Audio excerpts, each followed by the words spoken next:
Welcome to the Ad Nauseam podcast, where classical gourmands everywhere can finally get their fill. Join us for a delectable discussion of Greco-Roman civilization stretching from the Minoans and Mycenaeans through the Renaissance and right down to the present. And now, ladies and gentlemen, here are your hosts, Dr. David Noe and Dr. Jeff Winkle.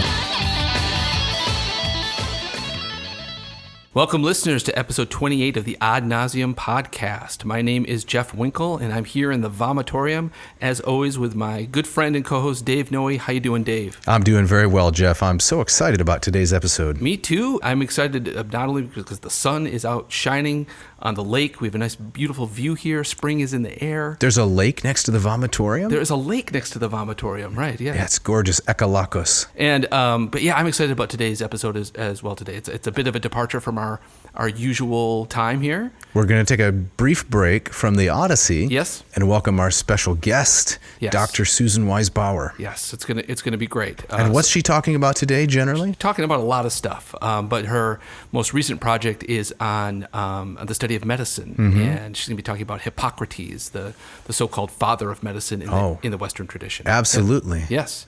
But before we do that, you got a shout out for us today? I do. This goes to Mr. Max Wiggins, who was very precise in how I was supposed to pronounce his name. Really? Max Wiggins of Boca Raton, Florida. And he says, also, do me a favor, if you would please, and give a shout out to all the faithful disciples of a most dear friend, hero, and mentor. He says, one of my all-time favorite people, Reggie Foster. So Reggie Foster, a famous Latinist who passed away Christmas. Very recently, right? That's right. Yeah. Christmas of 2020. There are a lot of students and disciples of Foster around the world who studied Latin with him. So Max wanted me to say hello not only to him, but to all the Reginaldi. So excellent. Salvete. Well, thank you, Max, for the comments and for listening. Yeah, and Jeff, you have our opening quote this week, don't you? I do. This comes from a translation from the Hippocratic Corpus. And it goes something like this. Whoever wishes to investigate medicine properly should proceed thus. In the first place, to consider the seasons of the year and what effects each of them produces, for they are not at all alike, but differ much from themselves in regard to their changes. Then the winds, the hot and the cold, especially such as are common to all countries, are then such as peculiar to each locality. Fascinating. Yes. So that's going to be directly relevant to the conversation that absolutely we're going to get into with Susan very soon. That's right. So let's get right to it, and we want to welcome Dr. Susan Wise Bauer. Well, thank you so much, Susan. We're really, really grateful that you have joined us this afternoon for our little podcast. And as we get started, neither Jeff nor I know a great deal about your background. I mean, I know a little bit. I've studied a little bit of where you're coming from. You know, we have the standard online bio, but many of our audience members may not be familiar with your body of work. So could you tell us a little bit about yourself, please? Yeah, sure. So I do a number of different things. They're all sort of interrelated. I'm a historian. I'm an educator. I started out actually in college as I started as a music major before I realized that I hated performing. So instead, I became an English major because I liked to write. And, I loved to practice. I just hated to perform. And essentially, writing is all practice. There's no perform, Right. Yeah. Yeah. So I found that was a much more congenial field of study for me. And I had always been fascinated by theology. I grew up in a very conservative, almost cultish, evangelical sort of church situation. And I thought maybe I would like to do ancient Hebrew. And so I went to seminary and I did ancient Near Eastern language and literature at Westminster Theological Seminary in Philadelphia. Did you have, if I may ask, did you ever have Meredith Klein as an instructor? I did. I was there right at the very end of, he was only coming back and doing like 1-term credit J-term classes. Okay. But yes, I had Tim Keller, I had Ray Dillard, Tremper Longman. Right. Yep. Was Meredith wearing his trademark suits at the time still? He was wearing his suits. He was. That's wonderful. Yes, and he assigned all his own texts. Right. And we read them all. Yeah, he liked to say, I think he said that his work Consigned by Oath sounded like a C.S. Lewis title, right? Surprised by Joy. But it does a bit. Yeah. He was a fascinating lecturer. I wouldn't say that his prose style was comparable to Lewis's. No, that's a good point. No, he liked to hyphenate words. So I would agree with that. he kind of did this German thing where he'd just stick a whole bunch of words together with hyphens between them to make a new vocabulary. So you sort of had to master his vocabulary in order to do well in the class. Yep. His idiosyncrasies. Indeed. I think Westminster was in a very different place then than it is now. It was a good time to be there. There was a lot of feeling in the student body at that time that women should not be part of the student body. Because this was an Orthodox Presbyterian seminary aimed at training men. Right. And for pastorship. And I was doing an MDiv because that was the best. That was a better degree than the MA that they had. And it was the first year that they had opened the MDiv up to women. And so it was a little bit of a tense time because I think the majority of the student body probably disagreed with that decision. Ultimately, it had been an accrediting decision, not a conviction decision. Sure. Yeah, so it was an interesting time. I mean, I learned a lot about politics at Westminster. And so you studied Hebrew, you said, and Near Eastern languages, and then you also did some Greek. Yes. Well, I was a Greek minor in college. Okay. So, and I had taken Latin all through high school and into college. So adding Hebrew was like, my third big classical language. And I had really intended to go on and do a PhD. And I think it's the writer side of me didn't want to spend the rest of my life writing things that 5 other people would read. I can understand that, yeah. As worthy as that is, I'm not knocking it. It's just, Sure. Yeah. I met my husband at Westminster. We got married. I decided to take a little break. And then when my second son was a baby, I went back to do an MA in 17th century literature with an emphasis on devotional poetry and poetry and translation at the College of William and Mary.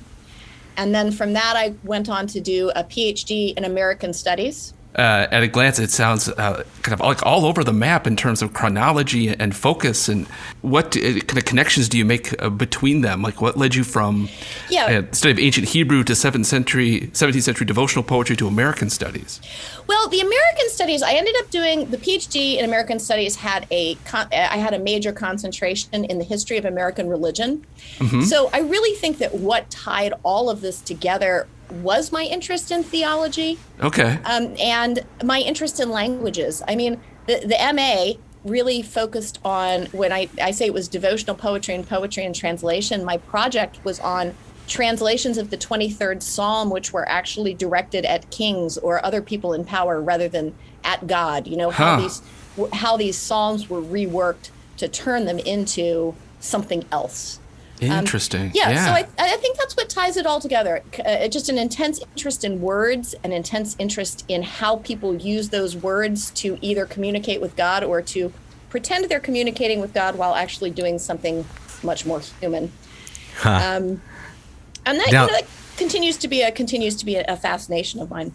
Right. So did you have, when you were studying Greek as an undergraduate, were there particular authors in the Greek corpus that spoke to you more than others? Did you have a favorite or something that especially caught your interest?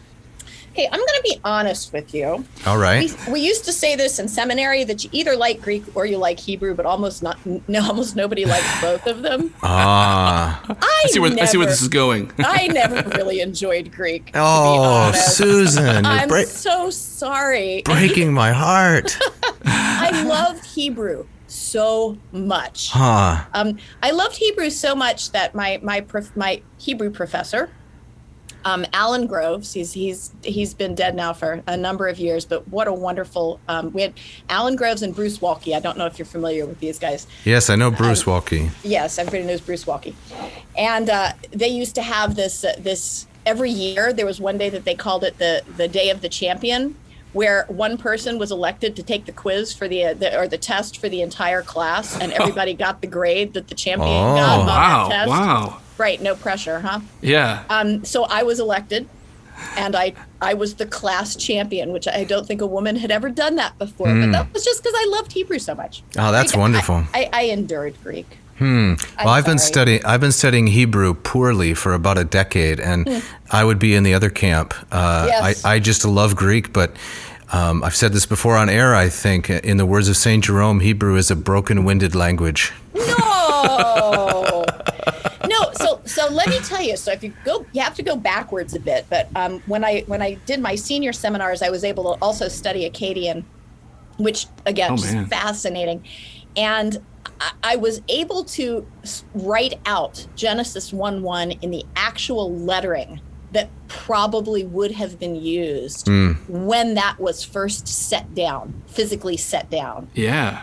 And it was like reaching back through time and touching something really, it was like touching the core of something. Kind of a hair on the back of your neck standing up kind of moment. Absolutely. It was a that's wonderful. Fantastic experience. So I think history, because when you study languages, you're studying history. You're Right. dealing with how people have communicated over time. So I do think all of these things fit together. I would say the standout, the weird thing, the MacGuffin has been my work in home education. Okay. Which was kind of an accident. The thing that you're most known for, right? Yes. Well, yeah. That came about because I was home educated myself. Right. My mother, who is a certified teacher, decided to educate my brother and sister and I at home because she was so unhappy with her other options. And she started in 1972 when it wasn't actually legal. And it was sort of invented from scratch, this education that she had wanted to have but hadn't had, but she wanted for us. And she created this classical education for us. My mother's a fantastic educator. That's incredible. Yeah, that's how I first came across your name, which is true for many people, I'm sure, is when I first came to Virginia and was teaching a lot of home-educated students. And your name was, spoken with a lot of respect and reverence. And I thought, who is this Susan Wise Bauer? Yeah, who is this person? Well, look this up. And I have to say that maybe because I'm a snob, I suppose, your degrees and credentials, they carried a lot of credibility with me. So then I gave a closer look, and I was quite pleased to see the kinds of things you were doing. And so that was my first encounter. I think for Jeff, maybe you're a brand new name. Is that right? Yeah. I learned of you and your work through David, and the same kind of thing. I was really impressed by the kind of the depth and breadth of your background, and I was just looking at, in addition to other things, your bio as it pops up on Amazon, and it's incredible kind of the things that you've done. I'm a musician myself, and so I keyed in on that you were a professional musician, and I just thought that was so interesting. And but Jeff, you like to perform more than practice, right? It's the opposite. No, I'm okay with performing. In some ways, I'm much more happier to be alone in a room with my guitar than in front of people. I was curious when you were talking about that, Susan, because you're also a teacher, and I wonder if your distaste for performing music, does that translate also as to a distaste for performing in the classroom, or is it a different animal to you? No, it's a completely different thing. When you're teaching, you are storytelling. You're creating a beginning and a middle and an end. You're performing a one-man play in the round, as it were. That you're drawing your audience in, you're bringing them along with you, you are bringing them to a conclusion. And I always loved that, and I always loved the back and forth of teaching. The time when I would toss something back over to the students, get their response, this very dynamic feel. And that's what I didn't get in performing. I was a pianist, so maybe if I had an orchestra instrument, I would have had that same sense of collaboration and creating, a group experience, which I love about teaching. And actually, I taught at the College of William and Mary for nearly 20 years. And I miss that. You can teach 3 sections of the same class in the same day, and each class period will be a completely different animal. Yeah, absolutely. Very, very true. It forms itself. There's an organic quality to it that I was always like, oh, what's going to happen today? I remember my office mate, who'd also been teaching for nearly 20 years. I remember she was getting ready to go teach her writing class. She got up and she had her books, and she did the Star Trek tug on the front of the uniform, pull down to get ready to go. And And she said, as long as I've been doing this, I still get butterflies every time I walk into the classroom. And I loved that so much. So have you heard of the distinction that's become very popular nowadays between teaching as the sage on the stage as opposed to the guide on the side? Have you heard that language before? I'm not familiar with that language, no. Right. Well, I guess the old-fashioned approach to pedagogy, which frankly is mine, just to put my cards on the table, is that the teacher is like the sage on the stage. So they're the person who has studied a lot, they've been deep in the books, and they come with something to offer. And of course, there's the kind of interaction that you're talking about. But the spotlight in the classroom, and maybe this is vain, but the spotlight is typically on the instructor, and then it can roam around from student to student, but the instructor is called upon to give a kind of performance.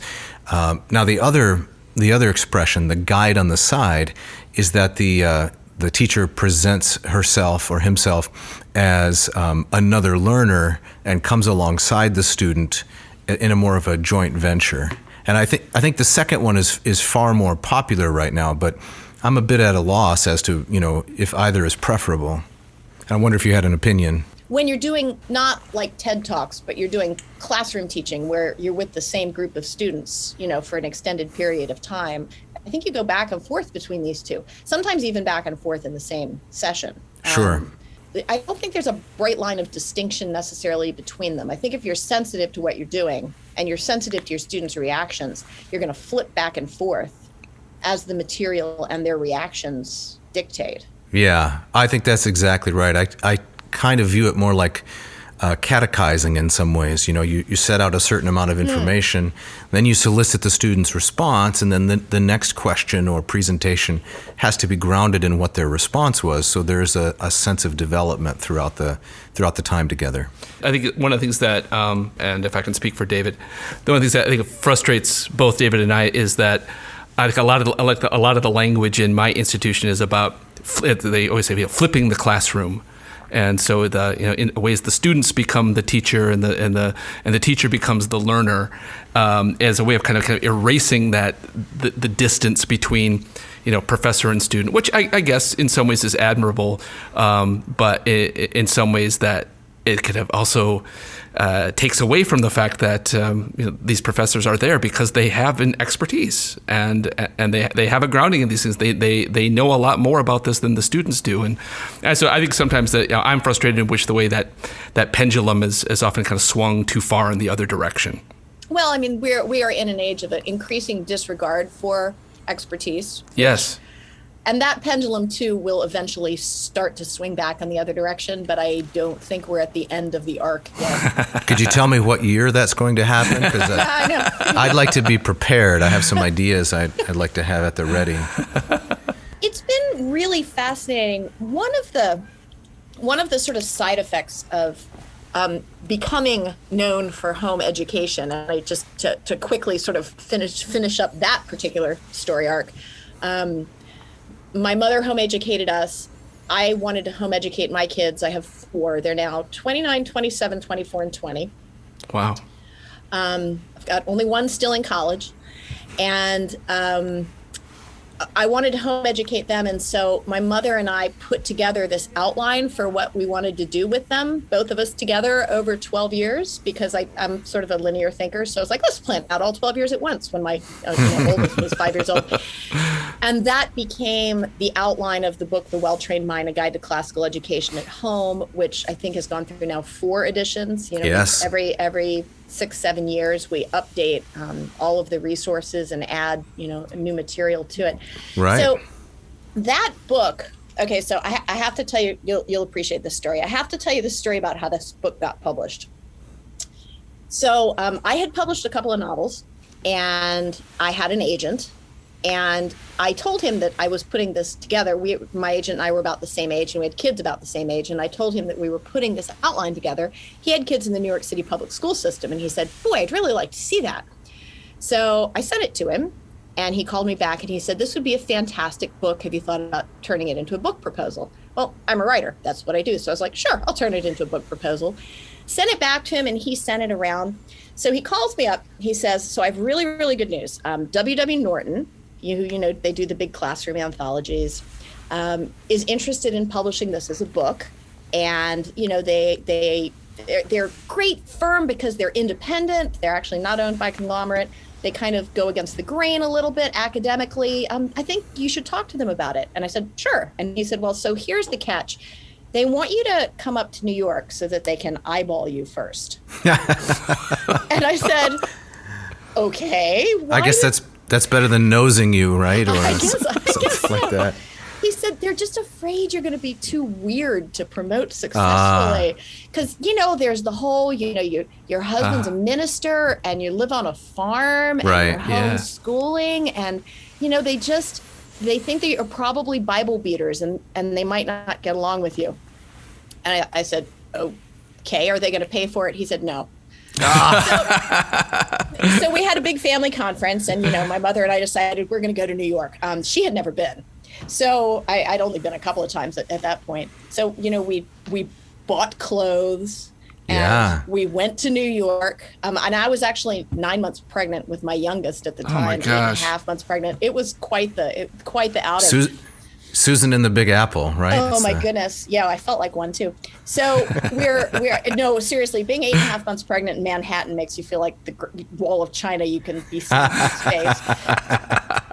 So we had this, sat down in this office with all these senior editors and we had this conversation that just got progressively friendlier as they realized that, in fact, we were educators. We weren't religious nutcases. We were educators. And there had apparently been a huge amount of resistance on the Norton editorial board towards bringing in religious people talking about homeschooling. They were just like, this is completely off brand for us. But, our book was intended for all parents. Right. It was not intended for a certain segment of religious parents of any kind. And Norton was very, very surprised when it started doing well. Right. I'm sure they don't regret that decision now, right? No, absolutely not. It was the beginning of a very long and fruitful relationship that then led to me going on to write quite a bit of history for them, which is my true love. So anyway. Congratulations on that extraordinary success. As soon as I heard the title, this was 2000, I think, 2001, the first time I had heard your name, I immediately said, there is a well-titled book. That was very nicely done. I assume you were responsible for the title, but the combination of the title, the idea, and your name, that was a stroke of genius. So congratulations. Can't take responsibility for the name, but I will take responsibility for the title. Okay. Now, one of the things I find really interesting, and this might be going to be too big of a question for what we want to talk about here, but classical education is popping up everywhere. I think there are particular places in the country where it's bigger than others, but it seems to be on the whole kind of growing at the the K through 12 level, but kind of dying on the vine in post-secondary ed. And I'm just wondering if you've thought about that, if you have views on what's going on there, and why doesn't the one kind of translate into the other? Yeah, that is a really, really interesting question. So first of all, I would say that, and if you look at the well-trained mind, you'll see this. What we describe in there, and we do give it the name classical education, is not actually classical education. It's a traditional humanities-centered liberal arts education. Okay. Sure. So using the word classical, I mean, it's not a misnomer, but it is not education in the classics as such. It's rooted in many of the same principles in terms of how you deal with language, how you deal with texts, the centrality of history, the respect for past authoritative voices, tracing how those voices affect each other, sort of looking chronologically over time at the way that an idea is taken, transformed, mutates, passed on to the next generation. There's definitely a classical aspect to the methods of teaching, which is more like discipleship than it is like lecturing, Yes. But it is not education in the classics. It is a good, solid, traditional liberal arts education. Okay. The problem is that nobody knows what liberal arts means anymore. You're exactly right about that. And if you use the word liberal in any context, a lot of people just stop listening. Sure. This is, which is silly, but language matters. So in the first place, I don't think that the popularity of classical education has any direct relationship to the study of classics. But then also, okay, I don't mean to sound too snotty about this, but no, please. After The Well-Trained Mind came out, a lot of curricula suddenly were calling themselves classical that had never used the word before. So, if you wanted to chart the growth of classical education accurately, you'd have to take some time to look at what people are actually doing, because a lot of people who use the word classical are just using the word classical, and I'm not sure even they know exactly what they mean by it. Oh, that certainly has been my experience. I think we're kindred minds on this because, I teach Greek and Latin and homeschool my own children and have known about aspects of this community or market for a couple decades now. And I've often been at a loss for understanding exactly what people are after and why they're using the term classical so broadly. Yeah. So your comment's really helpful. I shouldn't therefore expect that when a person says classical, they're referring to Greek and Latin in any way. No, absolutely. That is not at all the case. Well, that's remarkable. Jeff, did you have a follow-up on that? Because you brought up the first question. Yeah, thank you for the clarification. That like as David said, that's really helpful. So would you say that in terms of like a liberal arts education, as you see it, as you teach it, as you promote it, it's more about the method than it is the text being used? And I wonder if you would think of any text that you would say would be indispensable to say kind of a core training in the humanities. Now that is a really great question. So I would say that in the first place, yes, it is. It is. I mean, I don't think any classical educator, and I'm using when I talk to parents, when I talk to teachers, because I at least before I lived in my sweatpants for a year in my basement, I used to, talk to a lot of teachers and parents at conferences. I would always begin by saying, so here are the aspects to classical education that I'm going to discuss. And really, if we're going to be honest, we should call this neoclassical education, because this is not what the Greeks and Romans were doing. And if we were trying to do exactly what the Greeks and Romans were doing, it would not be very useful to us in the 21st century. Hold on now. I was with you for 3/4 of the way. Then I went off the ranch, so to speak. A lot of times when we talk about recapturing ancient patterns, we don't stop to think about how different the fields of knowledge that we deal with now are. That's fair. Just the vast accumulation of things that we could learn about now requires us to make choices in a way that was not necessary during classical times. That's an excellent point. Yes. Yeah. So I start out by saying, let's start using the word neoclassical, because for one thing, if you don't, then you end up in these discussions about, well, what is the most classical education? And I just find that I am not an educational theory geek at all. I can start on educational theory and I can talk about it because I can read, so I know what it means. Sure. I just get so bored. I want to say, let's stop now and go actually teach some students. Get on with it, people. So I say that, and then I say no classical educator would ever say that it doesn't matter what you study.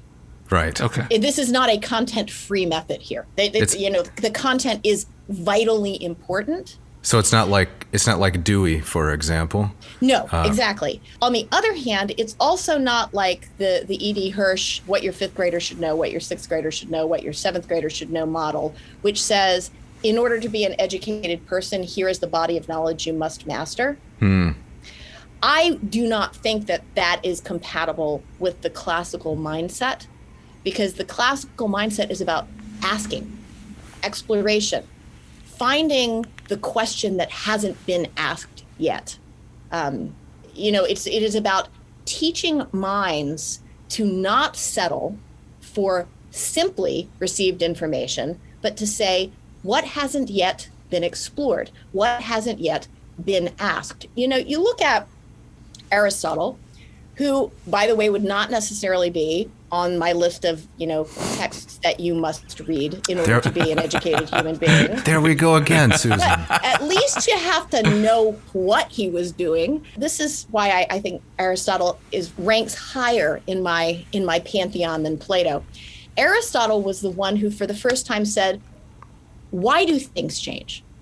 Plato believed that all change was decay, because change leads you further and further away from the ideal. Yes. Aristotle was the one who not only said, let's interrogate that, but said, why does change happen?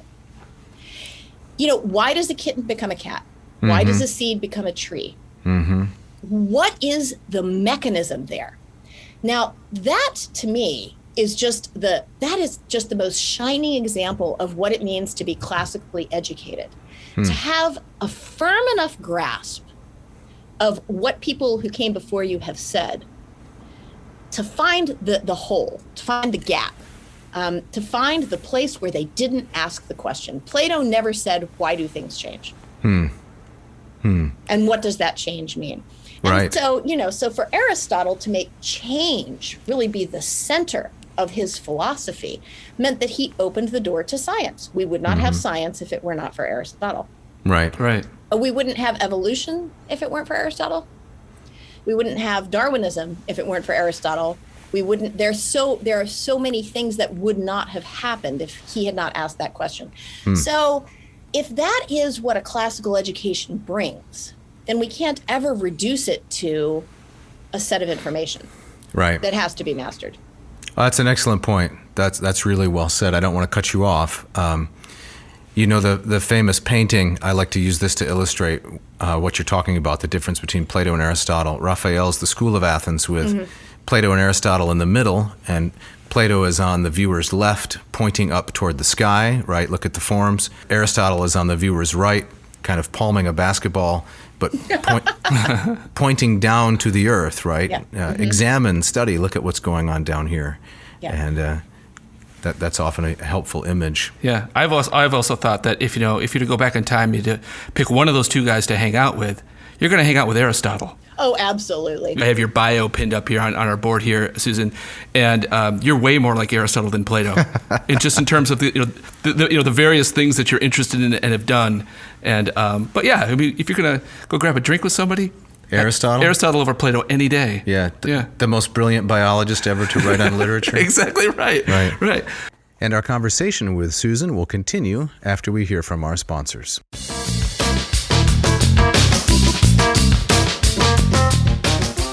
Listen up carefully, ladies and gentlemen. Ratio Coffee. Today's episode is brought to you in part by Ratio Coffee of Portland, Oregon. Mark Helweg and his team have solved all the problems you might have with good coffee and countertop aesthetics. Why spend, I ask you, $4 to $6 on coffee purchased in a drive-thru in a paper cup when you can brew better coffee at home? The Ratio 6 and its big brother, the beautiful Ratio 8. These are automatic pour-over machines that consistently brew the finest Java. That's right, Dave. The Ratio sends 200-degree Fahrenheit water soaring through its metallic veins. There's no plastic in this beast. Down into the cone filled with freshly ground coffee beans. It then sits in the bloom stage for a few minutes, allowing all of the harsh CO2 to float lazily off into the biosphere.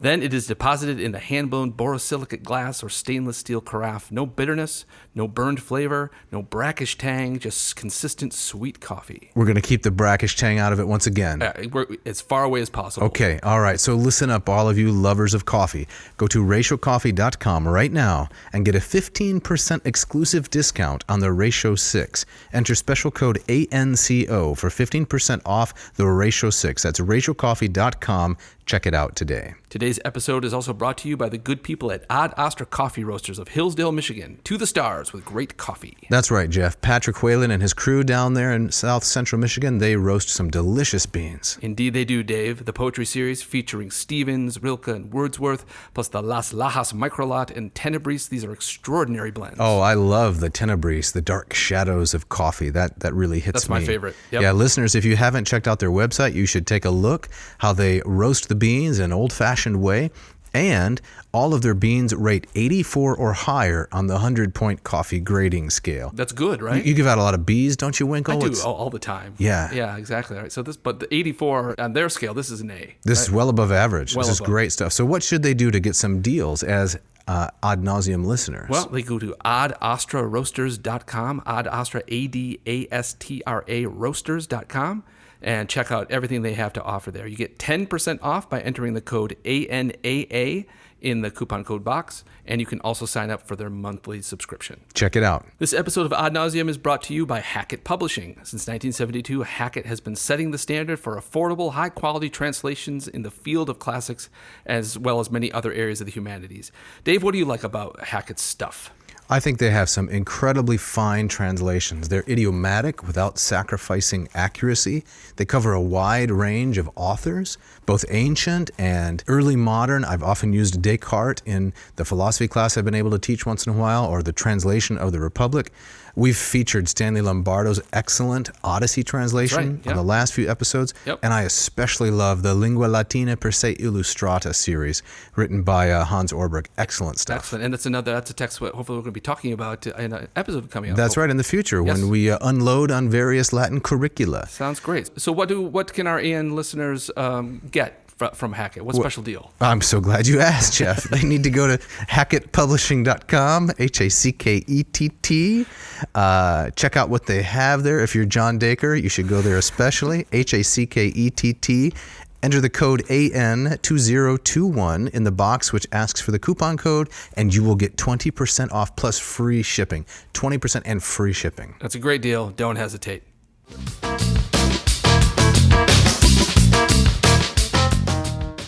I love that how you put that Aristotle's the first person to ask, why do things change? And another thing I love about Aristotle, he was the first to kind of look at things like tragedy and say, why do we do this? Right? Why do we have this art form? What does it mean? What is it doing for us? And so he's moving the ball further down the field.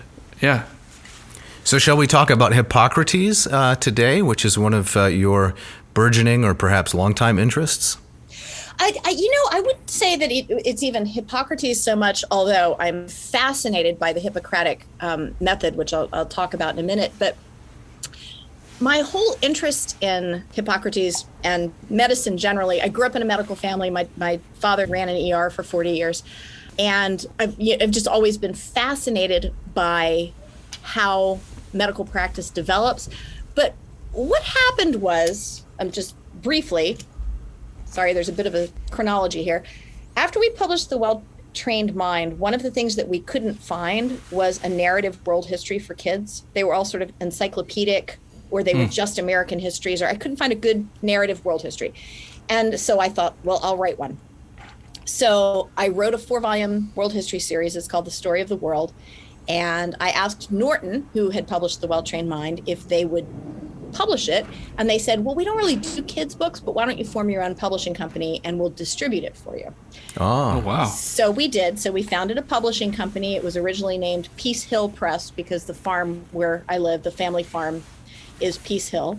And then eventually we changed it to Well-Trained Mind Press to hook it back into the Well-Trained Mind. And also because we kept getting manuscript submissions for like New Age meditation practices. So it turned out to be not the best name. Right. And so I published this Story of the World series, and it has just people just keep reading it. It has, it's coming up on, we're coming up on our 20th anniversary of the series. It has over 1 million copies in print. Man. People were longing for this narrative world history that sort of, paints a big picture so that you can then fit all the little bits into it. So because it did so well, my editor at Norton asked me if I would do the same thing for adults. And I said, you want me to write a history of the entire world for adult readers? He was like, well, yeah. So it's a universal history, right? Like what Augustine told Orosius to do. Go write a universal history. Go write a universal history. Only take a few months. Well, that's what he said. He said, well, it hasn't been done since Will and Ariel Durant, and that's very, that's sure. dated now. So yeah, a history of the whole world. How long do you think it would take you? I was like, 10 years. I don't know. So I did a deal with Norton to write a world history in 4 volumes for grown-ups. I got through 3 volumes. I've done the history of the ancient world, history of the medieval world, history of the Renaissance world, but I've only gotten up to the fall of Constantinople. Okay. I'm clearly not going to do it in 4 volumes. And then I had to take a break and figure out how I was going to do, from the printing press on, the source problem becomes huge. Yes, it's enormous. It's just absolutely, I've got to take a different approach. So I took a little break from that series to try to figure out, and I think I have it figured out. I think I'm going to be doing the history of the modern world, part 1 and part 2, 2 volumes. First one would go from the fall of Constantinople to the invention of the steam engine, which is actually that is a huge transition point in human history. And then the second volume from the steam engine up to, I don't know yet. Anyway, I'm saying all of this because I have spent the last 15 years researching and writing world history. And I was always just sort of gobsmacked by the throwaway lines about how people die. So this particular king died of an abscess at the back of his throat. Or, people die from hemorrhoids. Yes, it's not infrequent, I understand. People die from the most incredible variety of things that sound horribly painful, by the way. Like listening to a podcast, for example. I hope not. Common way. I'm sorry. And nobody ever pays any attention to it. You just get these throwaways of how people die. And I'm thinking, first of all, if you die of hemorrhoids, this has to have affected your life for quite a long time before the end. And we live in these bodies. What did that change? How did that affect what else was going on? How did that change foreign policy? How did that change what wars were declared? There is so little attention paid to people's physical experiences in history when you're doing world history. So I started collecting tales of sickness and what makes people sick and how people think about it and how that changes the way we look at everything else. And the more research I did on it, the more convinced I was that our feelings about what make us sick become a lens that affects the way we look at our politics, the way we look at God, the way we look at each other. It's an idea that I've been working on for a very long time. And I finally got it into book proposal form, and I sold it to St. Martin's Press, because Norton, it just wasn't their thing. Sold it to St. Martin's Press literally the month before lockdown. Oh. So I've spent the last year trying to research sickness and how it changes the way we look at the world in the middle of this pandemic. And it has been the most surreal experience. Excellent timing. I don't think, well, the timing is what it is. Yes, of course. I don't know that it's been ideal. It's been a very difficult topic to research. But what has really fascinated me is this sort of central shift that happens, starting with Hippocrates and ending with germ theory. So before Hippocrates, if you get sick, it's something from the outside that's causing it. It's a demon, it's a displeased god, it's a spell, it's an unhappy ancestor.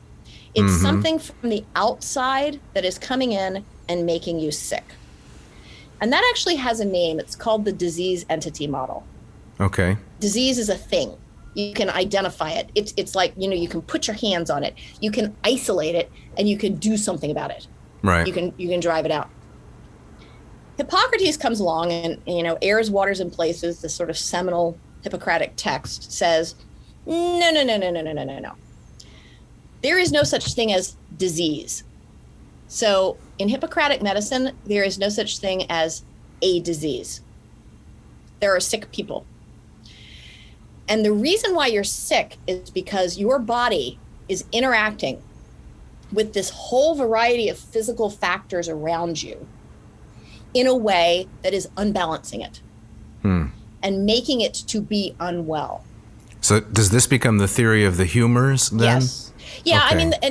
So the theory of the humors is you have these 4 humors that are coursing through your body, and then one of them gets out of balance, it causes certain symptoms. And in order to get it back in balance, you have to look at your environment. You have to adjust what you eat, what you drink, the temperatures, the winds, what direction the winds are coming from, the humidity, all of these different things.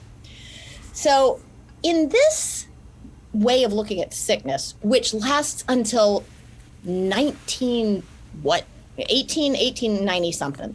Okay, so it's 2,000 years of human history. There is this intense focus on individual bodies and how they interact with the environment. Then, germ theory.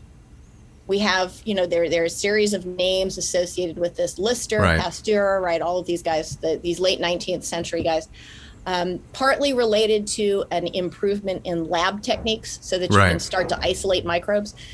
Germ theory comes along and says, no, actually, we're going to go all the way back to the disease entity model. Germ theory has a lot more in common with ancient Sumerian and ancient Egyptian medicine than it does with the 2,000 years that came before. The thing that's making you sick is an external thing that is coming into you from the outside. And what we have to do is isolate it and figure out how to fight it. And then that will make you well. So after 2,000 years of human history, in less than a century, we change everything about how we think about what makes us sick. That's a dramatic shift, isn't it? It's dramatic, and it takes place over a very short period of time. Right. And, Hippocrates lingers. I've got kids. You guys have kids. I have heard come out of my mouth, don't go outside barefoot in the snow, you'll catch cold. Right? Oh, yeah. Well, that's Hippocrates. He's still with us. That's the interaction of your body with the environment is going to create an illness, and then we'll, have to wrap you up and feed you chicken soup and steam your head, all of which are Hippocratic, in order to make you better. In the disease entity model, you can take a pill. Right. To combat the external vector that has somehow come into your ecosystem where it's not supposed to be. Yeah. So these are two radically opposed ways of looking at the relationship between our body and the world. And with once we move out of the Hippocratic era, like I say, it's about 1890. There is this intense period of fear between 1890 and about 1945 when we know the germs are out there, but we can't do anything about them because we don't have antibiotics, right? Right. This intense time of fear of each other, because we know that we can pass them germs to each other. This intense fear of our surroundings. This is the era in which we invent saran wrap in order to, keep everything separate. Right. It is the era of segregation because it was thought that different bodies played host to different kinds of germs. So a person of your own race was less likely to make you sick than a person of another race. It's the era of eugenics also, It's the era of eugenics. It's the era of household cleanliness when the idea of the modern housewife was invented because it was her duty to keep the house germ-free in order to protect her family. Right. I was reading about the dishwasher, the kitchen appliance recently, and apparently at first the dishwasher was not successful. It couldn't be sold because people enjoyed the social aspects of cleaning up together after dinner.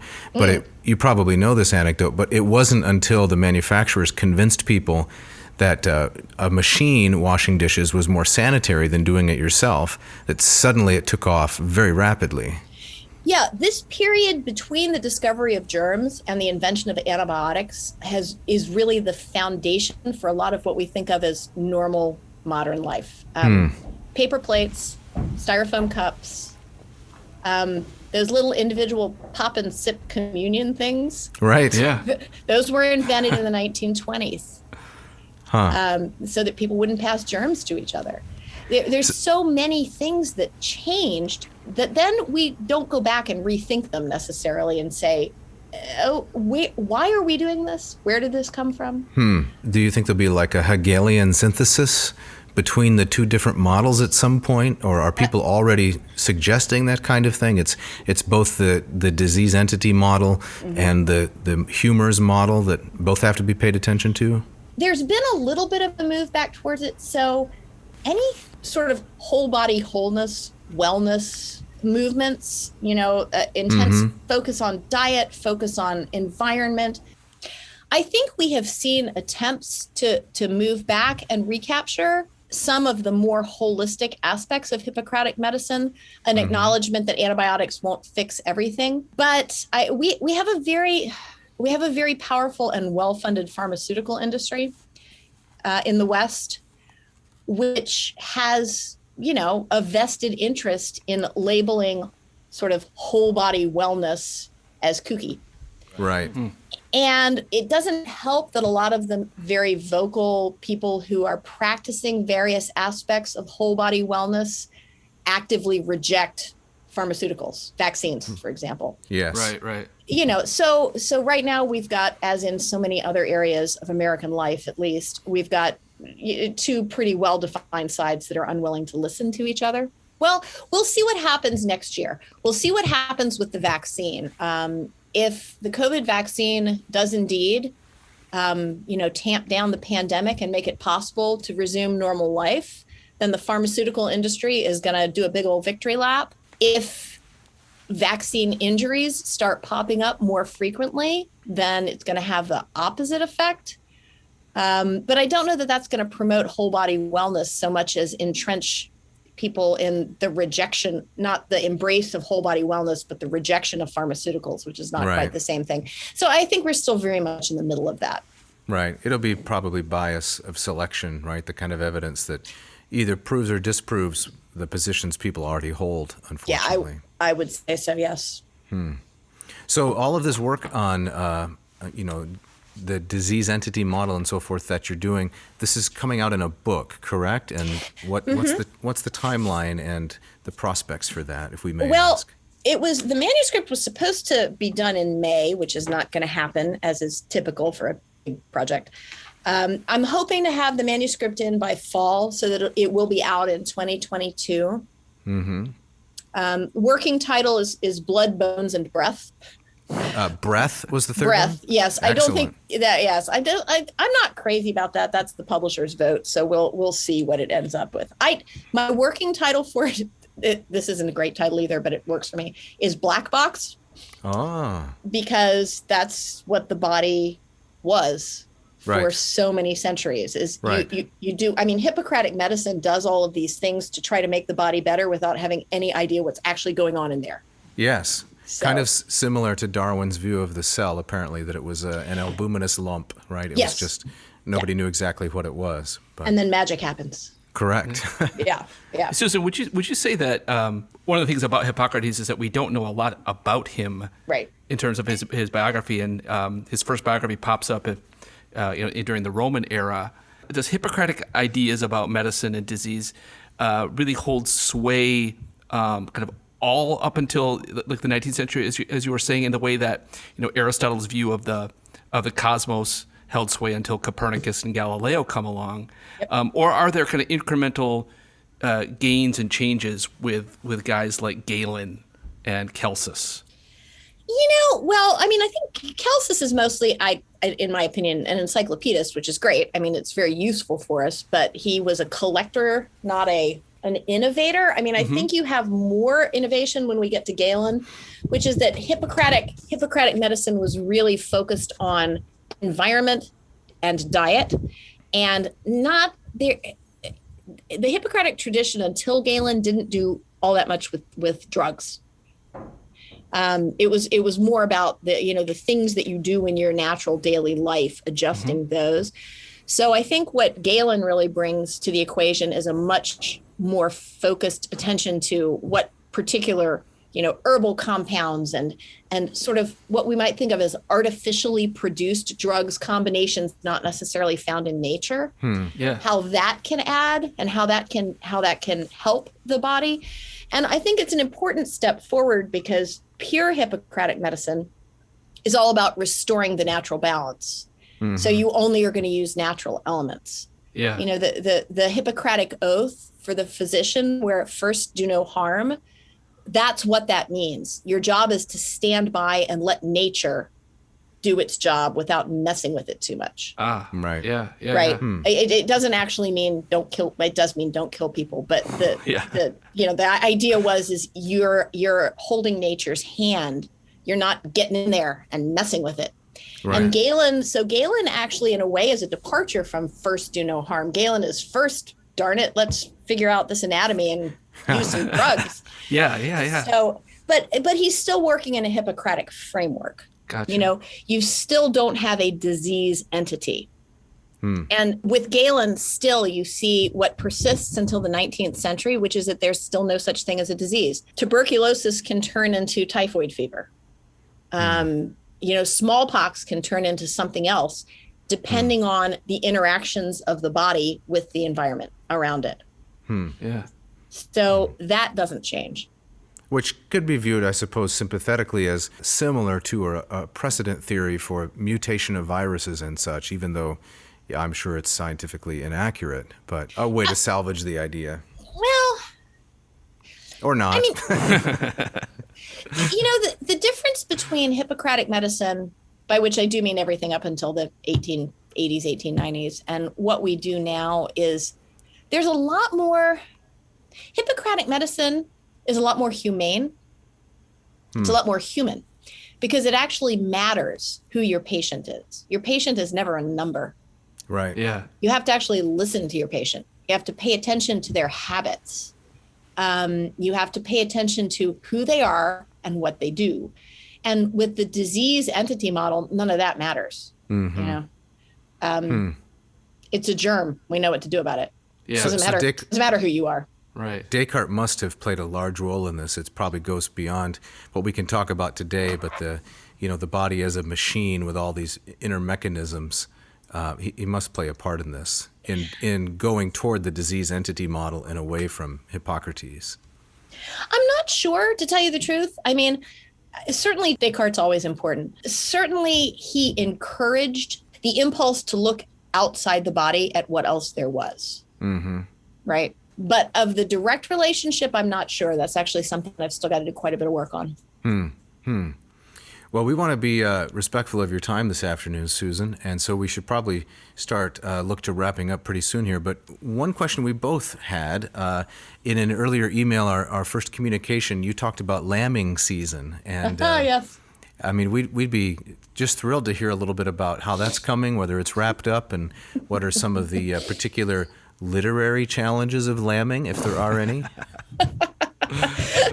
Okay, so I live on a family farm. It's been in the family for many, many generations. It's 100 acres here in Virginia, and we do small scale varied farming. So we have wool goats, Angora goats. You shear them and you get mohair. And we have Leicester longwool sheep, which are a heritage breed that were actually developed for Virginia. And we have cows, we have ducks, we have chickens. I'm forgetting animals here. Pigs. We have donkeys. Yeah. And we have apple trees. We have peach trees. We have rotating pastures. We have silvopasture. We're really doing our best to be responsible towards the land. And use it in a way that is productive. We do our own meat that we kill the animals ourselves here on the farm. I'm not a vegetarian, so to be a responsible meat eater, you kind of need to know what goes into meat. And I'll tell you, if you kill and process your own meat, you end up eating a lot less of it because it is such hard work. Yeah. There's I've done so that. much effort that goes into it. Yeah. So it is part of my attempt to, live a genuine life, and to pay some attention to where the things that I use come from. We have goats and sheep gestate for 5 months. So we put the guys in with the girls in October for 6 weeks and then take them out. That's the most wonderful time of the year for them. And then they go back into bachelor quarters for the rest of the year. They're like, oh, so sad now. And all the girls say, hooray, they're gone. So 5 months after that, we have 6 weeks of lambing and kidding. And a lot of people who do commercial meat and wool like we do, they lamb in February. I can't do it. Once my youngest kid went to college and it was pretty much just me on the nights and weekends, I was like, I am not getting up in 15-degree weather and going out to take care of these sheep. So I have shifted our breeding season. And so we are going to actually start that. First possible kidding date is next week. Oh, okay. And the weather is then warmer, right? And spring is in the air. This is why we do it at this time of year, because everything is a lot less dire when it's not 15 degrees. Well, you guys are in Michigan. You know that. Yeah, that's true. We know. When do you find time to write, though? I guess you must just sneak it in here and there amidst other chores. Part of living on a farm is realizing that you do different kinds of work at different times of the year. Mm-hmm. And that sounds obvious, but it's a difficult adjustment to make. I think all of us like to get into a routine and stay there. Mm-hmm. And when you live on a farm, you can't. So I write a lot more in the winter than I do in the spring. And I write a lot more in the summer than I do in the fall. And you just have to get used to that. So I won't do a whole lot of writing during lambing season. My routine is I pop up at 5 a.m. and go out and check and see if anybody's dropped a lamb that I have to take care of. And if they haven't, then I go back in and write for 3 hours until I go back out, I have a farm manager, thank goodness. I meet him for morning chores. But if I go out at 5 o'clock and there's 3 lambs there, then that's it for the day. Yeah. We're finished. Huh. Yeah. Oh, that's wonderful. Well, maybe Jeff has something else, but I had just a final question for myself, and that is, many of our listeners will know you from your pedagogy. Is there any advice or encouragement that you would give to people who are pursuing the kind of classical education that you've become famous for? Be willing to let it unfold over time. Mm-hmm. You can't hurry wisdom. It unfolds as you continue every day to do a little bit more and a little bit more and a little bit more. Okay, I'm sticking on a classical reference here. I can't remember. It may have indeed been Aristotle who said that. It was Aristotle who says, one robin doesn't make a spring. Happiness, right? Happiness is not a thing happiness only happens over the course of an entire lifetime. Right. Happiness isn't a matter of having a spell of happiness. It's something you develop over an entire lifetime. And learning is the same. Well said. Thank you. Yes. Jeff? One book does not make a scholar. We'll paraphrase Aristotle. As I'm, sitting here listening to you, I have a ton more questions. Of course, I would love to ask about Hippocrates and everything else. But in the interest of time, I think we need to let you go. And just a big thanks for joining us today. This was great. Nice to talk to you guys. Yeah, thank you so much, Susan. This was wonderful. We really appreciate you taking the time and your generosity with us. Sure. Nice to talk to you guys. Bye-bye. Well, that wraps things up with Susan. We're so glad that she joined us today. Now, Jeff, we don't really have to get out of the vomitorium, do we? No, not today. I don't think there's anybody coming in. There's nobody on the whiteboard. No, there's no Bonsai Fantasy Club. No. There's no Tri-State Bagpipe Appreciation Team and such. But we want to leave, don't we? We want to leave. This is a terrible place for landing, right? So let's get out of the vomitorium. We have to say thank you to our wonderful sound engineer, Miss Mishka Fernando. Mishka. We want to say thank you to the gentleman that provided the intro and outro music, the fantastic and generous musicians, Mr. Ken Tamplin and Scott Van Zen. They rock indeed. They do. And for the first time, we're going to say thank you to Mr. Brian DeYoung, the intro voice of the vomitorium. Yes, thank you, Brian. Much appreciated. And do we want to say anything about the Moss Method? Is there anything really left to say about the Moss Method? Of course. Come on. Tell us about the Moss Method, All right. David. You want to study Greek. You want to be able to read some of Aristotle and Hippocrates and Galen and the other persons we mentioned during this episode. Go to mossmethod.com, M-O-S-S, mossmethod.com. A Rolling Stone gathers a lot of Greek. And if they go there, what do they get? Oh, they get the chance to sign up for my course. Ooh, yes. $2.99 per module. Take you from neophyte to erudite in less time than it would take to contract a disease. Listeners, how can you pass that up? Exactly. Right. And Dave, I think you got our gustatory sign-off today? I do, but Jeff, where are we going next week? Oh, yes, of course. Next week it's back to the Odyssey. Yeah. Yes, and we're talking about, this is my favorite book in the whole epic. Book 11. Book 11, the Naquia. The Descent to the Underworld. Things of the Dead. I think we're going to include some spooky sound effects. Oh, yeah. Are you capable of that? I think we're trying. All right. Halloween is only, 11 months away. So around the corner. We're going to sneak right in there. Yeah. And I do get the gustatory parting shot. This comes from the Chinese philosopher, 20th century, Mr. Lin Yutang. He says, "What is patriotism but the love of the food one ate as a child?" Love it. Thanks for listening.